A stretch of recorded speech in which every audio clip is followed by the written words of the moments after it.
Senior most politician, సుమారుగా 40 సంవత్సరాల నుంచి రాజకీయాలు చేస్తున్నటువంటి నల్లపురెడ్డి ఫ్యామిలీకి సంబంధించినటువంటి ఒక రాష్ట్రంలోనే ఒక senior most politician Prasanna Kumar Reddy గారు. ఆయన ఇంటి మీద జరిగినటువంటి దాడిని ఇప్పుడు చూసినాం.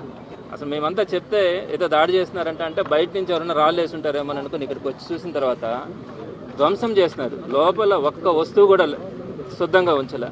సరే, ఈవెన్ బెడ్రూమ్స్లోకి వెళ్ళి ఒక పెద్ద ఆమె ప్రసన్న కుమార్ రెడ్డి అన్న వాళ్ళ అమ్మ, ఆమె చాలా వృద్ధురాలు, ఆమె ఉంటే కూడా ఆమెను పక్కకు నెట్టేసి ఆ బెడ్రూమ్స్లో కానీ కిచెన్లో కానీ చేసినటువంటి దారుణమైనటువంటి పరిస్థితులు చూస్తూ ఉంటే కళ్ళమ్మ నీళ్ళు వస్తూ ఉన్నాయి.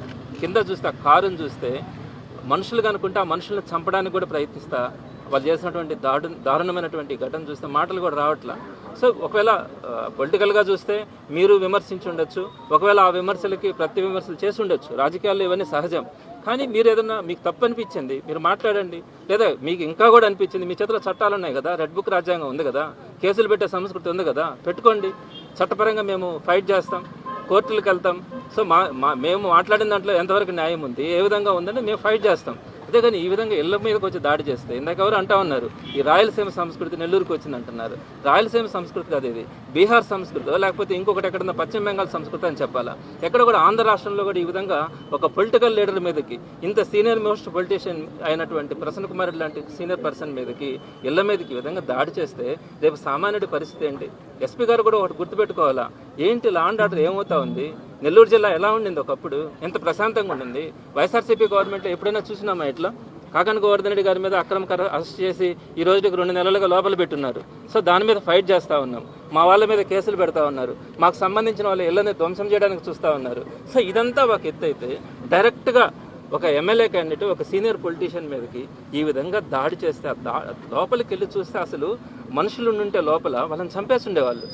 వృద్ధురాలు కాబట్టి ఆమె దాంకునింది పోయి. సో అట్లాంటి పరిస్థితులు ఆమెను వదిలిపెట్టిపోయిన పరిస్థితి కనపడుతుంది. కానీ ఇంక మిగతా వాళ్ళు కనుక ఉండుంటే ప్రసన్న కుమార్ రెడ్డి గారు వచ్చేసి ఉండాలి ఆ సమయానికి ఇక్కడికి. మరి వచ్చిండుంటే ఇక్కడ పరిస్థితి ఏ విధంగా ఉండేది అనేది మనం ఒక్కసారి కనుక ఊహించుకోలేకపోతా ఉన్నాం. సో తప్పకుండా కూడా ఇవన్నీ కూడా నేర్పిస్తూ ఉన్నారు కొత్త అన్నీ కూడా. వైఎస్ఆర్సీపీ కూడా రేపు వచ్చినప్పుడు ఇట్లాంటిది అయితే ఎప్పుడు చేయదు. కానీ ఈ విధంగా చేసిన వాళ్ళనైతే మాత్రం తప్పకుండా చట్టం ముందు వారందరినీ కూడా నిలబెట్టడం జరుగుతుంది. కఠినమైనటువంటి శిక్షలు కూడా వాళ్ళకి పడేలాగా ఈరోజు అన్ని కూడా కేసెస్ ఫైల్ చేయడం, ఈ కేసెస్ వాళ్ళ దగ్గర ఒకవేళ ఈరోజు అధికారం ఉందని చెప్పి ఆ కేసుల్లో ఏం కాకుండా తప్పించుకోవచ్చేమో, కానీ 4 సంవత్సరాల తర్వాత 3 సంవత్సరాల తర్వాత వైఎస్ఆర్సీపీ వచ్చిన తర్వాత ఈ కేసులన్నింటినీ కూడా రీఓపెన్ చేయించడం జరుగుతుంది. దీనికి బాధ్యులైనటువంటి ముందున్నటువంటి వాళ్ళని కానీ చేయించినటువంటి వాళ్ళని కానీ ఒక్కరిని కూడా విడిచిపెట్టే ప్రసక్తే ఉండదు.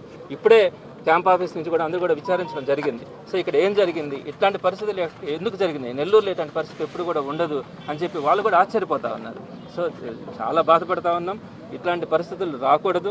నెల్లూరు జిల్లా సంస్కృతిని ఈ విధంగా దిగజార్చడం అన్నది ఎవరు కూడా, మీరు కూడా చెప్తున్నాను, పాత్రికేయ మిత్రులు కానీ అందరూ కూడా, సమాజం అంతా కూడా తీవ్రంగా దీన్ని ఖండించాల్సినటువంటి పరిస్థితి ఉంది. ఇది మంచి సంప్రదాయం కాదని కూడా తెలియజేస్తా ఉన్నాం. తప్పకుండా దీన్ని వెనుకున్నటువంటి ప్రతి ఒక్కరికి కూడా కఠినమైన శిక్ష పడేలాగా వైఎస్ఆర్సీపీ పోరాడుతుందని మాత్రం తెలియజేస్తా ఉన్నాను.